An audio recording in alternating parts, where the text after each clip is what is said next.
이게 이렇게 엄격하게 구분되지 않고 마치 한 책처럼 이게 쭉 그죠 연결이 되고 있습니다. 이 사사기와 사무엘서에 이어지는 이 중요한 주제는 무엇입니까? 사사기와 사무엘서에 네? 선악의 대전투인데 선과 악의 이제 그 싸움이 진행되는데 하나님은 뭘 하시려고 해요?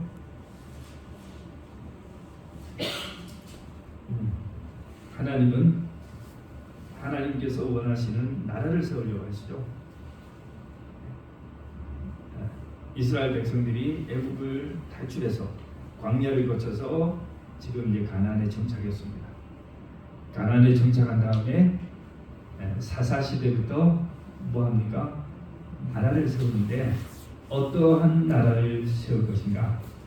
그걸 가지고 선지자들도 제사장들도 또 하나님도 심지어 누구도 그 백성들도 다 각자의 뭐가 있어요?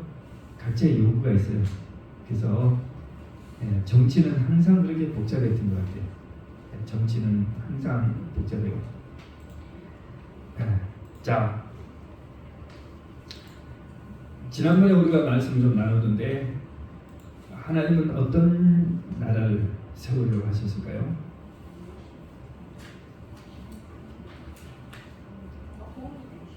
네? 거룩한 나라. 당연히 거룩한 나라죠. 근데 그 정치제도 어떤 정치제도를? 신정정치. 신정정치. 하나님의 선지자를 통해서 하나님이 통치하시는 나라. 하나님이 통치하시는 나라인데, 자 하나님이 직접 통치하지는 않으시겠죠. 사사를 통해서 하나님께서 사사를 통해서 다스리는 것이 하나님이 원하시는 거예요.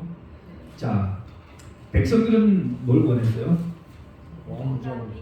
백성들은 인간 왕을 원했죠. 무슨 차이가 있다고 했습니까? 예? 눈에 보이는 인간 왕은 눈에 보이는 지도자. 하나님께서 세우시는 지도자는 이 사사는 눈에 보이지 않아요. 사람이 눈에 보이지 않는다는 게 아니고 왕은 뭐예요? 왕은 그 제도가 있어요. 그 왕이 죽으면 그 다음에 누가 왕이 돼요? 그 아들이 왕이 돼요. 그러니까 보기에는 굉장히 안정적인 제도예요.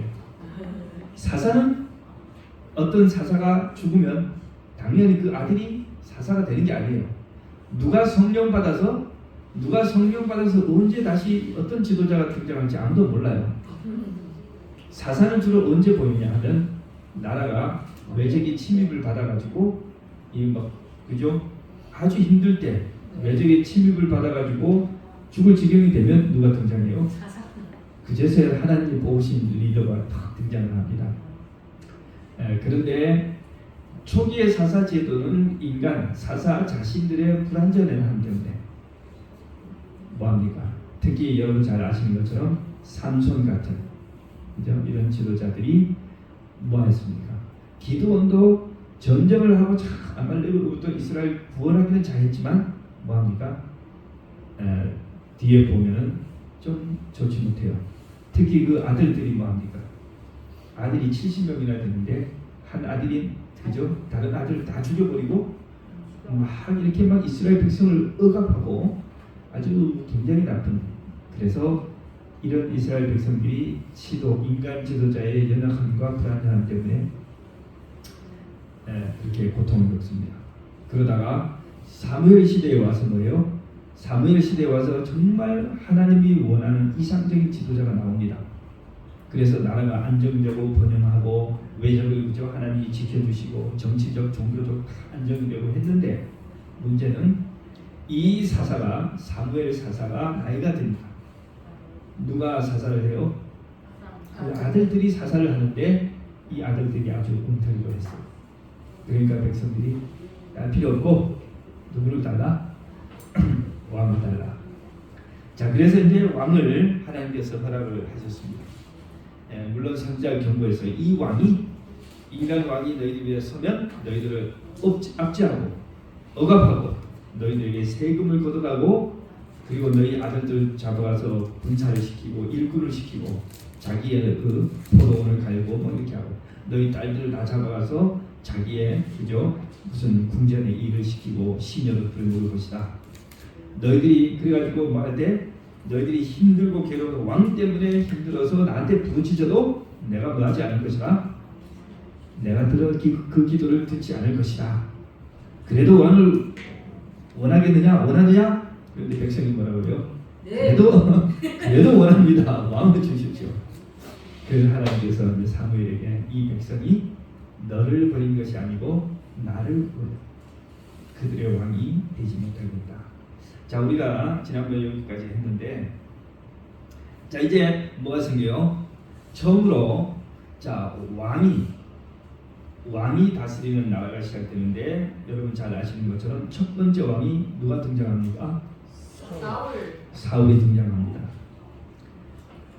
그런데 이 사울이 이스라엘의 초대 왕인데 여러분 어떻습니까? 사울이 아주 훌륭하고 좋은 왕이었습니까? 아니면 그렇지 못했을까요? 처음에 좋았죠. 처음에 좋았어요. 그죠? 저거 진짜 확실히 했어요. 네. 처음에는 어떤 면에서 좋았어요? 모든 것을 믿음으로 하려고 하나님께 물어보고 사울은 처음에는 뭐 했어요? 예, 장로의 말씀처럼 신앙적인 사람이었어요. 게다가 겸손했어요. 그죠? 자, 신앙적인 사람, 겸손한 사람, 거기다 또 뭐까지 있었어요? 하나님의 성령의 충만을 체험합니다. 성령 충만을 체험해서 뭐라고 해요? 사람들이 사울도 선지자 가운데 있었느냐. 거기다 또 인간적인 매력이 또 있잖아요. 키가 다른 사람보다 그죠? 다른 사람보다 어깨 위로. 그러니까 만약 사울이 오늘 옆에 선다면 여기까지 어깨고 머리는 이 위에 있죠. 요즘 말로 하면 한 180, 190 되는 그죠? 그런 큰 키였던 것 같아요. 몸짱, 요새 네. 몸짱. 근데 얼굴도 잘생겼던 것 같아요. 네, 사울의 얼굴을 본이 위한 묘사는 없는데 성경을 읽다 보면 이 사울이 아버지가 잃어버린 나귀를 찾아가지고 암나귀를 찾아가지고 어떤 동네 간데 선지자가 살고 있는 동네. 그래가지고 이제 며칠이 지났어요. 한 이틀인가 지났는데도 나귀를 못 찾으니까 사무엘이 뭐라고 해요? 이제 사울이 자기 종에게 돌아가자. 아버지가 나귀보다 우리 걱정을 더 하시겠다. 뭐 당시 핸드폰도 없고 할 테니까. 그죠?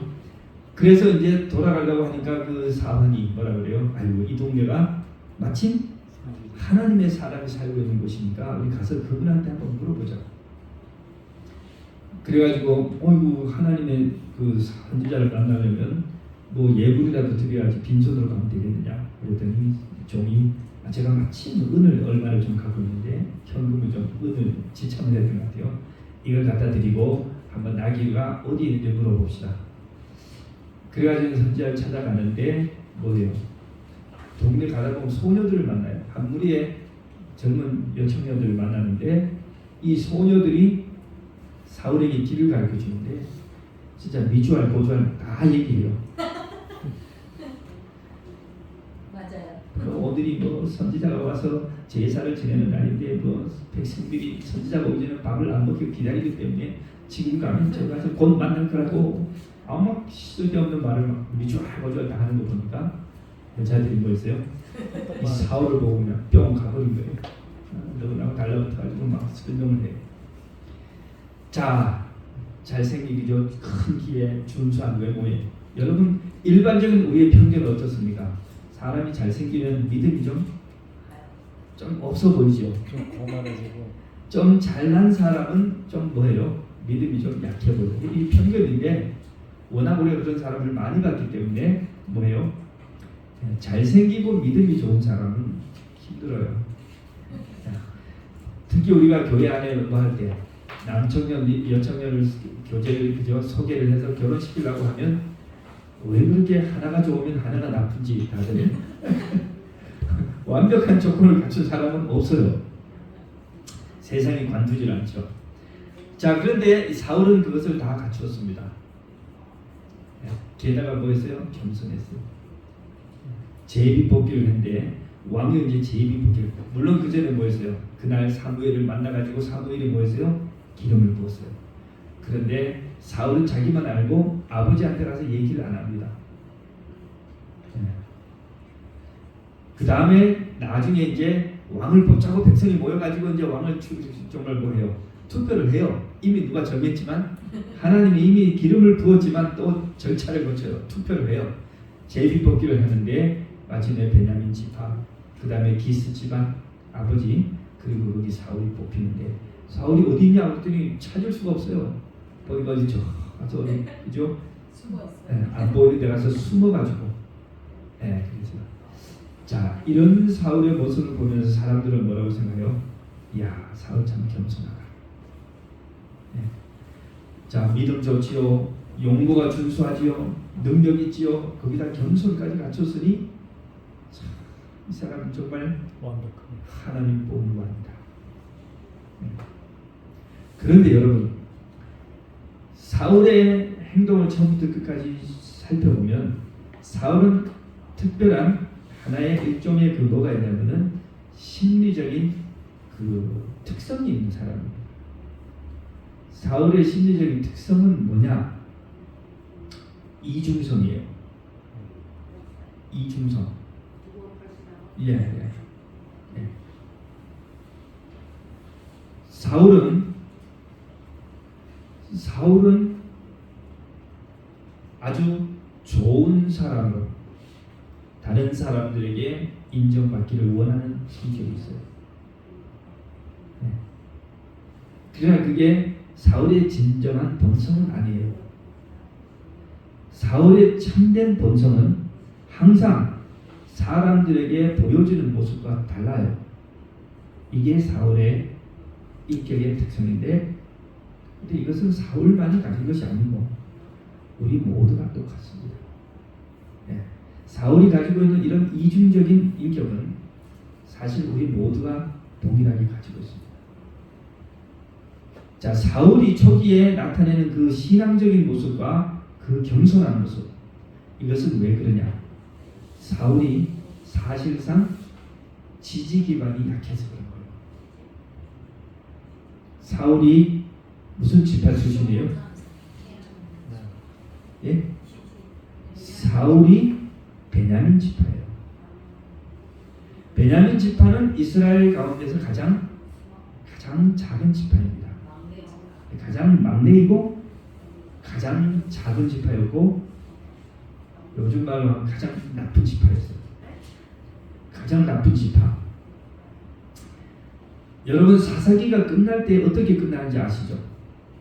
사사기 끝날 때 어떤 사람이, 레위 사람이 첩을 잃어버렸더라, 그죠? 첩을 찾아가지고 돌아가는 과정에 뭡니까? 베냐민 사람들이 살고 있는 동네에 들어가요.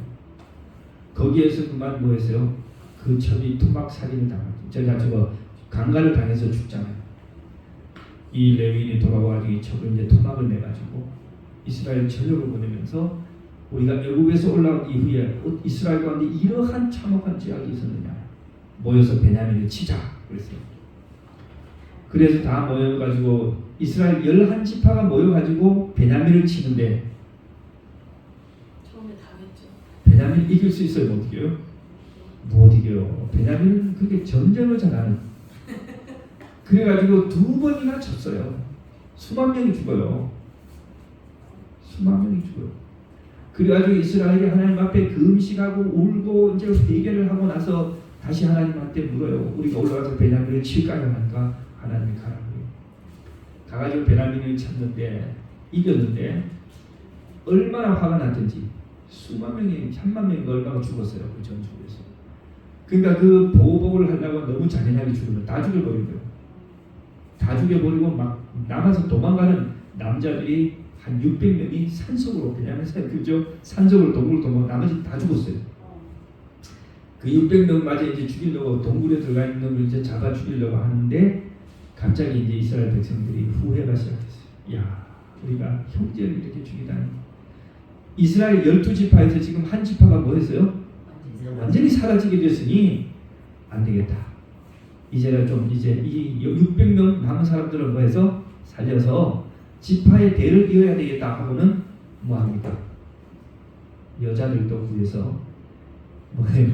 여자를 구해서 제가 하는데 600명 여자를 그들이 뭔 맹세를 했어요? 우리는 누구도 단 어느 누구도 딸이 있으면 이 베냐민에게 며느리를 주지 말자라고 맹세를 했어요. 그러니까 600명의 남자들 위해서 아내를 구해야 되는데 뭐 하니까 아무도 주지 않기로 맹세를 했기 때문에 주지 못하고 600명의 처녀를 다른 데서 이제 훔쳐오죠. 옆에 그 전쟁, 베냐민과 전쟁에 가담하지 않은 그 사람들 찾아가가지고 그 살육을 하고 여자를 400명을 뺏어와요. 그래서 결혼시키고 또 한 200명 또 어디 가가지고 뭐 하는 데 가서 뭐 뺏어오고 막 이렇게 해서 베냐민 지파가 뭐 했어요? 사사기의 마지막에 그런 일이 벌어졌어요. 그리고 나서 사무엘상으로 넘어왔으니 베냐민 지파가 규모가 말할 수 없이 작은 데다가 베냐민 하면 다 뭐라고 생각해요? 죽일 놈들. 그죠? 그런 베냐민의 지파에서 하필 하나님이 이스라엘의 초대 왕을 뭐 했어요? 뽑았어요. 그러니까 뭐가 없어요? 요즘 우리말로 하면 지지도가 형편이 없는 거예요. 지지도. 대통령 지지도가 뭐 30%니 20%니 막 하잖아요. 지지도가 낮으면 힘이 있어요, 없어요? 힘이 없어요. 그러니까 우리 이 사울의 당시 베냐민 지파 출신 사울의 지지도는 뭐 지금 윤 대통령보다 훨씬 목표적이에요. 지지율이 뭐 한 5%나 그죠? 10%도 채 안 되는 지지율 가지고 지금 뭐가 된 거예요? 왕이 됐어요. 그러니 이 사울이 뭐예요? 소위 우리가 보는 것처럼 겸손한 겁니다. 왜? 자기의 욕심을 표현했다가는 왕의 자리를 유지할 수가 없고 적들이 너무 많아요. 그래서 사울은 사람들에게 아주 좋은 사람의 모습으로 뭐해요? 그렇게 자신을 보여주기 위해서 노력합니다. 그러다가 뭐가 돼요? 마침내 이제 확고한 이스라엘의 왕이 돼요. 무슨 일이 있어요? 블레셋이 쳐들어오죠. 블레셋이 쳐들어왔어요. 사울이 막 뭘로 뽑혔어요? 왕으로 뽑혔어요. 그래서 뭐가 없어요. 준비된 군대도 없고 아무도 없는데 외적이 쳐들어오니까 왕이라고 또 다들 와서 뭐예요? 사울한테 어떻게 할까요? 그래서 사울이 그때 하나님의 신의 감동을 받아서 뭡니까? 전 이스라엘에 포고령을 내립니다. 그랬더니 이스라엘의 군사가 33,000명이나 몰려왔습니다. 그죠? 갑자기 33,000명의 군대가 생기면서 그냥 막 성령 충만해가지고 그냥 단합한 힘으로 전쟁을 했는데 아주 하나님의 도우심이겠죠. 쉽게 전쟁에 승리를 했습니다. 자, 그러니까 이제 막 이들이 뭐해요? 이제 정말 사울을 왕으로 옹이하면서, 그죠? 여의도 광장에 이제 막 대규모 군중이 운집해가지고 거대한 대관식을 치르는데 뭐라고 해요?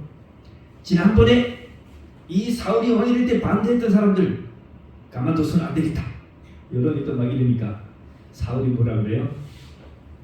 관두라. 얼마나 좋아요. 그죠? 뭐 하지 않은 거예요? 정치 보복을 하지 않고 이게 사울의 진심이었을까요? 사울이 그 뒤에 한 행동을 보면 이런 것들이 사울의 진심이라기보다는 그때의 그 당시의 그 분위기, 어떻게 하면 좋은 인지도를 높일까 라는 사울의 그런 생각, 정치적인 행동으로 그렇게 하는 것 같아요. 자,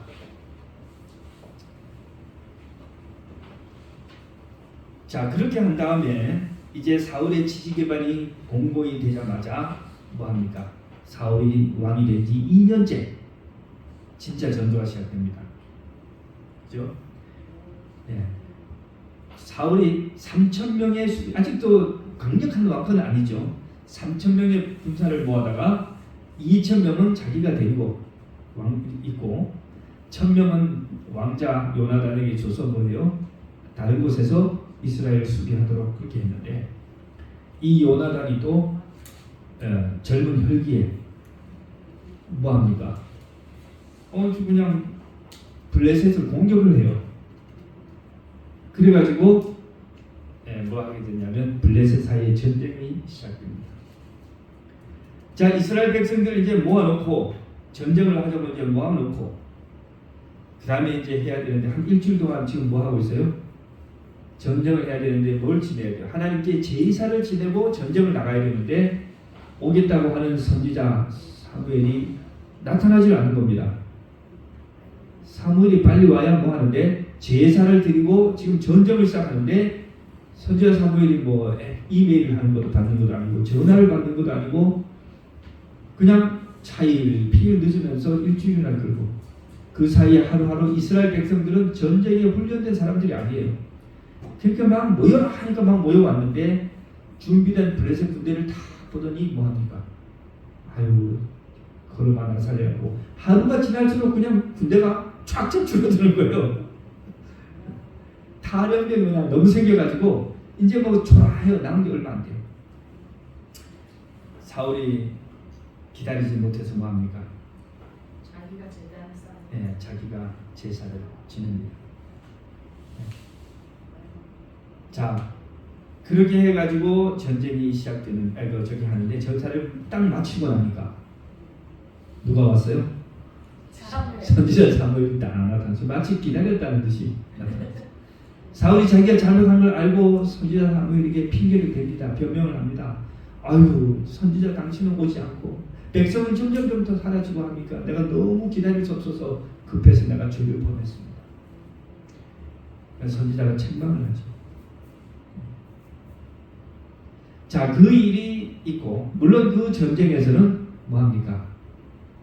승리해요. 네, 승리를 하는데 하나님의 도우심과 요나단의 믿음과 용기로 막 승리를 해요. 네. 자, 그 다음에 두 번째 또 뭐가 시작돼요? 또 아말렉 전쟁이 시작됩니다. 이번에는 하나님이 아예 승리를 다 보장해주고 너 가서 아말렉 왕을 치고 그죠? 다 진멸하고 하나님의 명을 이행하고 가고 하니까 사울이 또 기분 좋게 출발해서 전쟁을 아주 손쉽게 이겼습니다. 근데 조건이 뭐였어요? 진멸하라. 다 죽이는 거예요. 동물까지 사람까지 왕이고 뭐고 사람을 다 진멸하고 하나님의 뜻을 향하고 와라 그랬는데 뭐였어요? 사울이 가서 전쟁을 쉽게 이기고 그 다음에 거기서 뭘 봐요?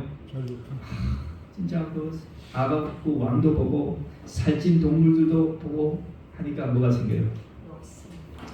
욕심이 생겨요.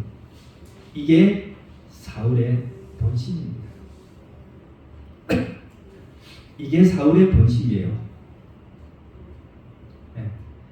자, 과거에 자기가 힘이 없을 때는 감히 그럴 수 있어요? 못해요? 못해요.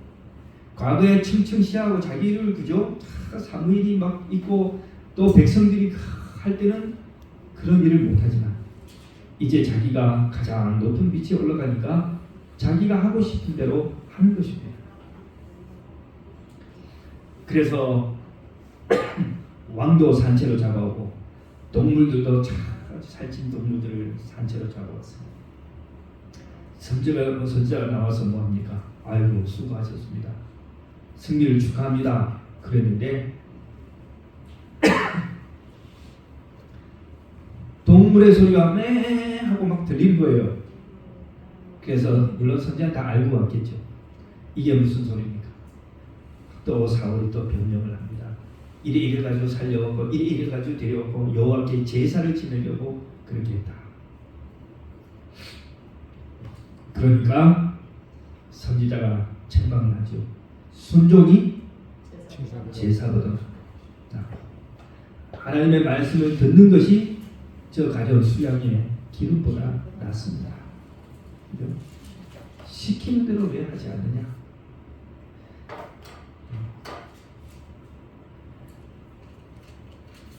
여호와께서 왕께서 여호와의 명령을 버렸으므로 하나님께서도 왕을 버려 다시는 이스라엘의 왕이 되지 못하게 하나님은 다른 사람을 세워서 이스라엘 왕을 삼고 당신을 맞지 않겠다. 당신의 후손으로 왕을 삼지 않겠다. 그 자리에서 선언을 했어요. 그러니까 성경에 보면 뭐라고 돼 있어요? 사울이 뉘우치고 회개하면서 사무엘에게 요청합니다. 뭐예요? 나하고 좀 같이 가자. 비록 하나님이 나를 버렸다 하더라도 이 백성들 보는 앞에서 뭐 하지 말고 그러지 말고 나하고 좀 가서 뭘 해달라? 권위를 좀 세워달라. 요걸 볼 때 뭘 이해할 수 있어요? 사울의 그 심리나 사울의 인격을 볼 수 있습니다. 사울이 정말로 중요하게 생각하는 것은 뭐였냐면 백성들이 자기를 어떻게 보느냐 그거였어요. 지금 자기는 뭐가 됐어요? 왕에서 떨어졌어요. 왕에서 떨어지기 보통 일이 아니에요. 이게 제대로 하려면 사울이 뭘 해야 돼요? 선지자의 목을 쳐야 돼요. 거기서. 근데 감히 뭐 하지 못해요? 백성이 들어서 감히 그렇게 못해요. 그러면서 뭐예요? 선지자에게 부탁해요. 나하고 백성들이 조 앞에까지만 나하고 잘 걸어가자 이거예요. 내 미신을 좀 뭐 해달라는 거예요? 내 미신을 좀 세워달라. 우리는 이러한 사울의 태도, 이러한 사울의 심리를 통해서 사울의 일생이 왜 그렇게 양단간을 우유부단하게 왔다 갔다 했는지를 알 수가 있어요. 사단은 이 사울은 이중적인데 어느 정도 이중적이었냐면 사울의 생애에 여러 차례 적어도 성경에 2번인가 3번 하나님의 성령의 충만함을 받아가지고 그 예언을 했던 기록이 나와요. 그러면서도 사울은 뭐였어요? 동시에 하나님의 부리신 악령이라고 되어 있는데 사탄의 영함을 받아가지고 자기 그저 통제불능한 상황이 되고 아주 미친 광기에 가까운 행동을 합니다. 그랬을 때마다 다윗이 와서 뭐 해요? 다윗이 와서 검은 고를 타면 수금을 타면 또 이제 정상으로 돌아오고 또 자기 혼자 있으면 뭐 해요? 온갖 나쁜 생각과 그냥 귀신에 쌓여가지고 막 광기를 부리고 또 다윗이 나타나서 또 검은 고를 타면 또 정상으로 돌아오고. 여러분 우리도 항상 그러지 않아요? 우리도 그럴 수 있어요. 교회에 와서 하나님 앞에 와서 경배를 드리고 할 때는 우리가 뭐 한데 하나님의 성령의 지배와 감 아래 있는데 교회를 벗어나가지고 어떤 우리의 그죠 삶의 현장, 비즈니스의 현장에서 또는 요즘 가족 간의 여러 아주 복잡한 인간관계 속에서 미움과 증오에 휩싸여가지고 그죠 사탄의 정신을 드러내면서 살아갈 수도 있습니다. 이런 이중성이 사울에게 있는 이런 이중성이 우리에게도 뭐한 거예요? 우리 모두에게도 있는 거예요. 다만 하나님의 은혜로 우리가 아직 뭐 하지 않았어요? 통제가 불능할 정도로 그렇게 되지는 않았습니다. 사울은 마지막에 어디에서 그의 삶을 끝냅니까? 사울은 마지막에 그 무당의 집에 가가지고 거기서 점을 구슬하고 점을 치고 구슬 보고 그리고 거기서 주는 음식을 먹고 그렇게 하지 않습니까? 사단과 합작해서 뭐합니까? 마지막 전투를 치러요. 그리고 가장 비참한 최후를 맞이합니다.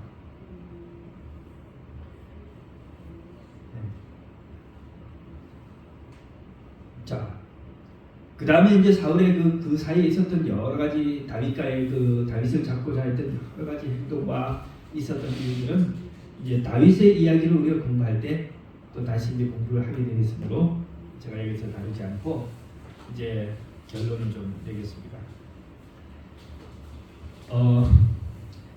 이 사사기 사무엘서가 시작할 때 하나님은 뭐부터 시작하냐면 집안이 그 엘리 집안, 그죠? 사살자 제사장이었던 엘리 집안의 이야기부터 시작합니다. 하나님께서 하나님 앞에 제사장과 사사로 서 있던 이 엘리를 뭐 했어요? 엘리의 가정을 버리죠. 왜 버렸어요? 사무엘상 2장 30절에 이렇게 나오는데요. 그러므로 이스라엘 하나님 나 여호와가 말하노라 내가 전에 내 집과 내 조상의 집이 내 앞에 영영히 행하리라 하였으나 이제 나 여호와가 말하노니 결단코 그렇게 아니하리라. 나를 존중히 여기는 자를 내가 존중히 여기고 나를 멸시하는 자를 내가 경별히 여기라. 하나님께서도 하나님을 존중히 여기는 사람, 하나님께서 존중하시고 하나님을 경멸히 여기는 사람을 뭐 한다고요? 하나님도 경멸히 여기는 것이다. 이게 이미 언제 주어진 교훈이에요? 사울 때 주어진 교훈이 아니고 엘리의 집에 하나님이 저주를 선언하시면서 엘리가 저주받는 것은 그가 알고 있는 죄 때문에 그렇다고 했어요. 그 죄는 뭐냐? 자기의 두 아들이 여호와의 성전에 하나님의 예배를 뭐하고도 모독하고 타락시키는데도 엘리가 뭐하지 않았다? 제지하지 않았다. 그래서 온 이스라엘의 이 성전 예배가 완전히 타락해버렸어요. 하나님께서는 하나님을 존중히 여기는 것을 무엇으로 판단하냐? 그분에 대한 예배로서 판단합니다. 사울은 예배하는 사람처럼 보였지만 그러나 바쁠 때 예배 안 드리고 살았던 사람입니다.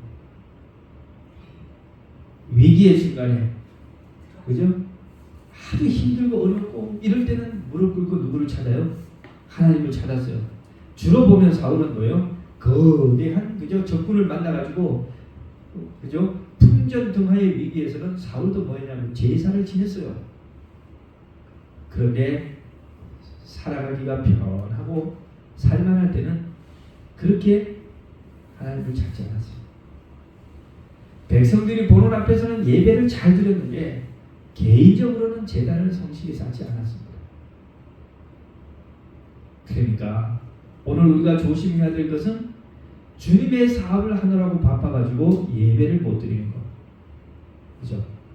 하나님의 사업을 하느라 하면서 예배를 잘 드리지 못한다면 이것은 바빠서 그런 것이 아니라 바로 하나님에 대한 우리의 태도가 하나님을 존중히 여길 만큼 존중히 여기지 않기 때문에 그런 것입니다. 초대왕 사울은 인간이 보기에 가장 왕다운 사람이었습니다. 인간으로 볼 때 가장 잘 뽑은 왕이었어요. 처음에는 아주 훌륭한 사람이었으나 나중에는 가장 비참한 인생을 살았습니다. 사울의 성공의 비결은 무엇이고 사울의 실패의 이유는 무엇이었을까? 그는 이중적인 사람이었어요. 매우 영적인 사람으로 보였지만 동시에 그는 매우 악한 사람이었습니다. 두 번이나 그는 성령을 받아서 예언을 했던 사람이지만 그러나 어떤 때는 다윗에게 뭐예요? 골리앗의 칼을 주고 음식을 제공했다는 이유로 하나님의 선지자 70명을 한 자리에서 죽여버리는 아주 잔인한 그런 만행을 저질렀습니다. 그리고 일생 동안 악기에 홀려가지고 미치광이가 되어서 통제할 수 없는 지경에 이르고 그의 인생을 마지막은 무당의 집에서 사단과 함께 마지막 전쟁을 의논하고 비참하게 삶을 마감했습니다. 이것이 어떻게 가능합니까? 사울의 출신 배경이 가난한 농민의 베냐민 지파의 유적 농민 출신이었어요.